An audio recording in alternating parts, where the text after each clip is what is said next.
नमस्ते, मी शिल्पा आकार क्राफ्ट्समध्ये आपल्या सगळ्यांचं स्वागत करत आहे. आज आम्ही घेऊन आलो आहे बॉर्डर रांगोळीमध्ये अजून एक नवीन प्रकार. हो मैत्रिणींनो, आजकाल किंवा फार म्हणजे अगदीच तुम्ही जर आमच्या चॅनलला बघत असाल तर एक मॅजिकल पेन मिळाल्यापासून ज्या रांगोळीच्या नवीन नवीन पॅटर्न तुम्ही पाहता आहात ते एक त्याचंच क्रिएशन आहे. त्यामुळे बऱ्याच अशा आयडिया सुचत आहेत ज्या आपण नॉर्मल ॲक्रेलिक कलरमधून नाही करू शकणार आणि अशा बऱ्याच डिझाईन्स पेंडिंग आहेत ज्या येणाऱ्या दिवसामध्ये आम्ही नक्कीच आमच्या चॅनल थ्रू दाखवण्याचा प्रयत्न करू. तुम्हाला तर माहिती आहे की आपण ही रांगोळी बनवतो आहे OHP शीटवर आणि म्हणूनच इथे मी घेतली आहे A3 OHP शीटची 15 सेंटीमीटरची पट्टी. त्यावर मी एका साईडला ऑलरेडी ड्रॉ करून घेतली होती माझी ही डिझाईन. ड्रॉ म्हणजेच ट्रेस करून घ्यायची. आता त्यासाठी डिझाईन कुठून घ्यायची? गुगल किंवा प्रिंटेस्टवरून अगदी सहजरित्या तुम्हाला ही डिझाईन मिळून जाईल. A3वर त्याची प्रिंटआउट घ्यायची मैत्रिणींनो आणि ती प्रिंटआउट खाली ठेवून त्यावर सेलोटेपने आपली OHP शीट स्टिक करून घ्यायची जेणेकरून ती हलणार नाही आणि काहीशी अशा प्रकारे आपली डिझाईन ट्रेस करून घ्यायची.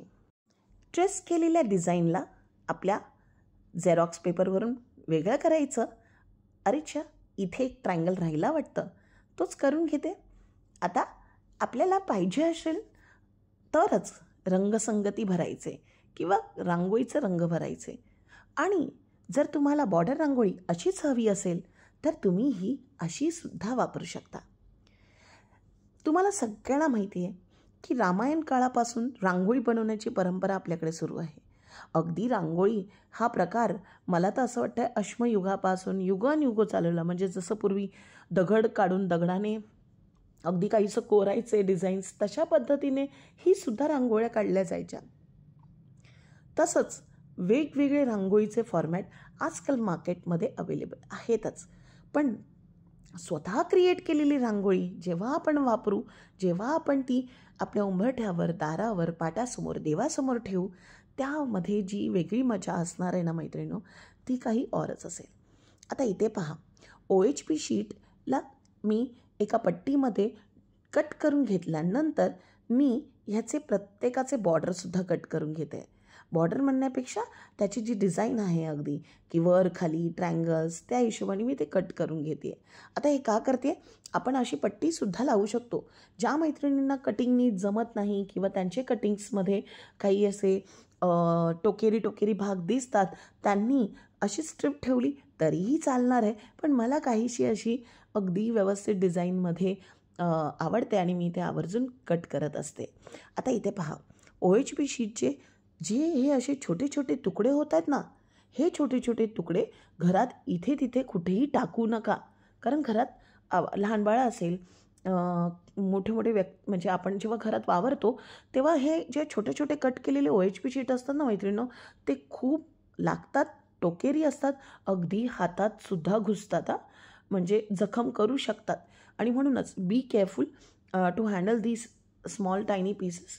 कारण हे छोटे छोटे पीसेस तुम्ही कट केल्यानंतर वेगळे ठेवत चला आणि व्यवस्थितरित्या डस्टबिनमध्ये टाका.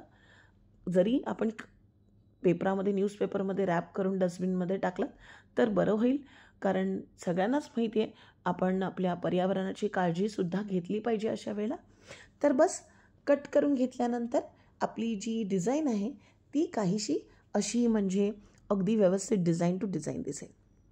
आता तुम्हाला या सगळ्या गोष्टी माहिती आहेत की जसं पौराणिक मान्यतेनुसार जेव्हा भगवान राम माता सीतेसह वनवासातून परतले तेव्हा अयोध्येच्या लोकांनी त्यांच्या स्वागतासाठी रांगोळी काढली होती. या आधारावर रांगोळीची परंपरा रामायण काळाशी जोडलेली जाते. रांगोळी काढणं म्हणजे घरात सुख, समृद्धी, आगमन मानलं जातं. जर तुम्हाला देवी देवतांना प्रसन्न करायचं असेल तर तुम्ही दररोज रांगोळी देखील बनवू शकता. जसं पूर्वी, मला तर असं वाटतंय की पूर्वीसुद्धा दगडाने कोरीव काम केलेले रांगोळी बनवले जायचे. अगदी म्हणजे दगडाला खडू म्हणून वापरून त्याला काही डिझाईन ड्रॉ करून रांगोळी बनवले जायचे. आणि आजही जर तुम्ही बघितलात दक्षिण भारतामध्ये खडू ह्या किंवा बऱ्याच अशा रंगांनी रांगोळी बनवली जाते.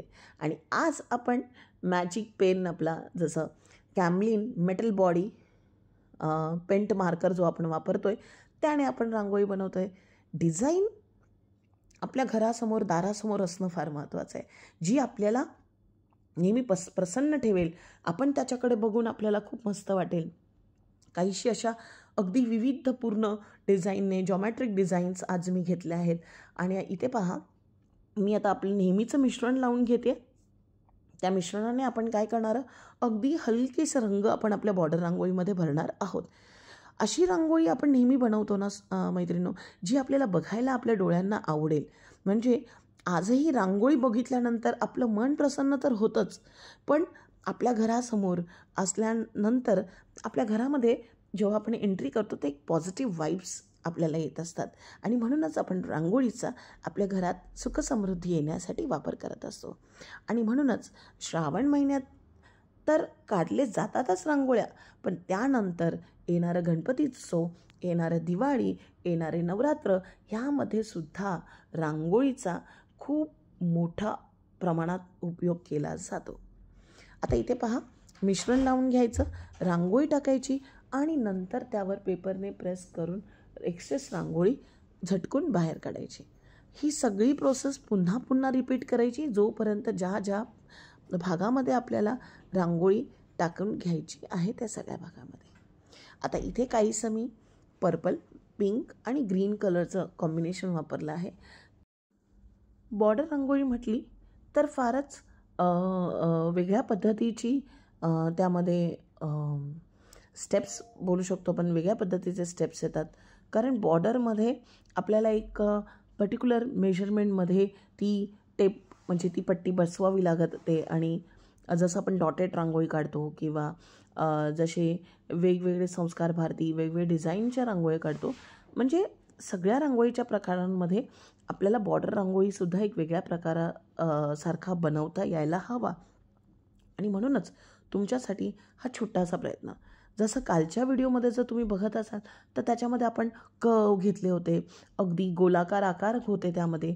आणि ह्यामध्ये तुम्ही जर कंपेअर केलं त्या डिझाईन्सना ह्याच्याबरोबर, तर इथे कुठे ना कुठे जॉमेट्रिक डिझाईन्स आहेत, ट्रायंगल्स आहेत, स्क्वेअर्स आहेत आणि बरेच काही वेगवेगळे असे शेप आहेत जे फक्त आणि फक्त लाईन्सने जोडलेले आहेत. कुठेच डॉट नाही आहे, कुठेच कर्व नाही आहे आणि पटकन होणारी आहे. म्हणजे जर आपण ॲक्रेलिक पेन वापरला किंवा फेबल कॅस्टलचा पण पेंट मार्कर मिळतो, पर्मनंट मार्कर फक्त त्यावर लिहिलेलं असेल. म्हणजे जरुरी नाही आहे की मी जो वापरला आहे तोच कॅमलिनचा पेंट मार्कर वापरा. असा पेंट मार्कर वापरा जो OHP शीटवर व्हाईट कलरमध्ये लिहिला जाईल आणि तो पर्मनंट असला पाहिजे. ठीक आहे. आता इथे मी मधल्या काही स्क्वेअर्समध्ये मी येल्लो ॲड करून घेणार आहे. आता काय खबरदारी घ्यायची, OHP शीट कट करताना हे तर मी तुम्हाला सांगितलंच, पण OHP शीट कुठून मिळते, कशी मिळते, काय आहे ना मैत्रिणींनो, म्हणजे भारत हा असा देश आहे जिथे वेगवेगळे लोकेशन्स आहेत, वेगवेगळ्या गोष्टी आहेत. मोस्टली आजकाल आपण ऑनलाईन शॉपिंगवर जास्त भर देत असतो, पण त्यापेक्षाही तुमच्या लोकल स्टेशनरी शॉपमध्ये काय अवेलेबल आहे हे तुम्हाला तिथे जाऊनच कळणार आहे. त्यामुळे लोकल स्टेशनरीमध्ये तुम्ही पहा, मिळत नसेल तर ऑनलाईनचे काही लिंक्स जर तुम्हाला भेटत असेल तर आम्हाला व्हॉट्सअप थ्रू शेअर करा, डेफिनेटली DM करा आम्हाला, आम्ही ते पडताळून बघू. पण काही वेळेला असं प्रत्येक वेळेला जमत नाही आहे की ऑनलाईन लिंक आपण शोधू आणि ती शेअर करू. जर असंच काहीतरी एक अधिकृत अगदीच व्यवस्थित अशी म्हणजे लोकांना परवडण्यासारखी आणि अगदी जी खरोखर आपण शेअर करू शकतो अशी जर लिंक मिळाली तर आम्ही नक्की शेअर करू.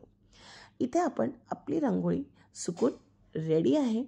इथे पहा, मोरपंख हे आम्ही आधीच्या एका व्हिडिओमध्ये बनवले होते आणि ते ॲड केल्यानंतर सुद्धा बघा ना, एक तोरणसारखा इफेक्ट, तोरणसारखा लुक तुम्हाला इथे मिळून जातो. अगदी बाहेर आपल्या कॉरिडॉरमध्ये जर एखादं कॉर्नर पीस असेल, कॉर्नर टेबल असेल, पाट असेल, चौरंग असेल, त्याभोवतीसुद्धा मैत्रिणींनो ही रांगोळी खूपच उठून सुंदर दिसणार आहे. आता ही लावायची कशी, वापरायची कशी, आपली स्वतःची शक्कल वापरत जायचे. जसं जसं परिस्थितीसाठी वापरतो तसं. जसं अगर उंबरठ्यावर जर आपण ठेवणार असू आणि घरच्या उंबरठ्यावर ठेवणार असू तर मला वाटत नाही की त्याला सेलोटेपने तुम्ही स्टिक करावं, ती तशीच राहून जाईल. पण जर तुम्ही कुठे पूजेला वापरत असाल, अशा ठिकाणी जिथे खूप साऱ्या हालचाली होणार आहे, रांगोळी तिथे तिथे जाईल, तिथे तुम्ही सेलोटेपने खाली स्टिक करून घेऊ शकता. तुम्हाला आमचा हा व्हिडिओ कसा वाटला, ही डिझाईन कशी वाटली आणि हो, ही बॉर्डर रांगोळी कशी वाटली आम्हाला कमेंट बॉक्समधून नक्की सांगा. आणि जर व्हिडिओ आवडला असेल तर लाईक, शेअर आणि सबस्क्राईब जरूर करा. भेटूया पुढच्या व्हिडिओमध्ये. धन्यवाद.